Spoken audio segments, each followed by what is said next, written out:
இந்த +1 படிக்கும் மாணவர்களே, இப்போது நாம் செட்ஸ் என்பதை பற்றி காணலாம்.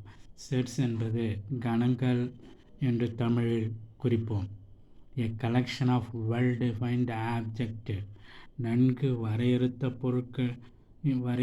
பொருட்களின் தொகுப்பு கணங்களாகும்.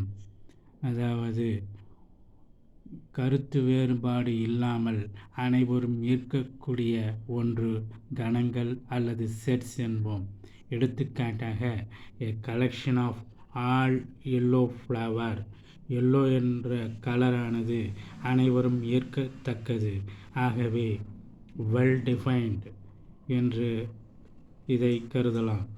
ஆகவே a collection of yellow flower என்பது செட் கணத்தை குறிக்கிறது. அடுத்ததாக A = 2, 4, 6, 8 என்ற இது செட் கணத்தை குறிப்பது. இதை a collection of all even numbers என்று கூறுகிறோம். ஈவன் நம்பர்ஸ் என்றால் இரட்டைப்படை எண்கள் 2, 4, 6, 8. இது உலகமே ஏற்றுக்கொள்ளத்தக்கது. இதில் டிஃப்ரெண்ட் ஒப்பீனியன் கிடையாது. யூனிட்டி ஒப்பீனியன் உள்ளது. அனைவரும் ஏற்கத்தக்கதால் a collection of all even numbers என்பது செட் A என்ற கணத்தை குறிக்கும். A = 2, 4, 6, 8 etc. என்பது ஒரு செட்டாகும். A = 1, 2, 3 etc. என்பது collection of all natural numbers. இதுவும் அனைவரும் ஏற்கத்தக்கது. ஆகவே A = 1, 2, 3 etc. என்பது கணத்தை குறிக்கிறது. A collection of all rivers in India. இதுவும் அனைவரும் ஏற்கக்கூடியது. இவற்றை கூற முடியும், வரையறுக்க முடியும். ஆகவே a collection of all rivers in India என்பது ஒரு கணத்தை குறிக்கிறது, செட் ஆகும். அடுத்ததாக நாம் காண்பது NWZQR.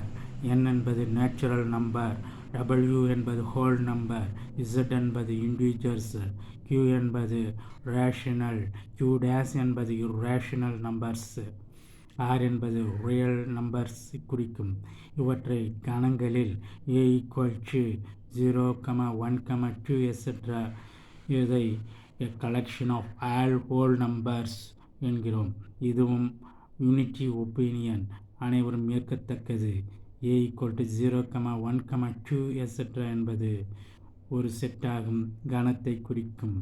இதேபோல் A = 0, ±1, ±2 etc. இது A collection of all integers.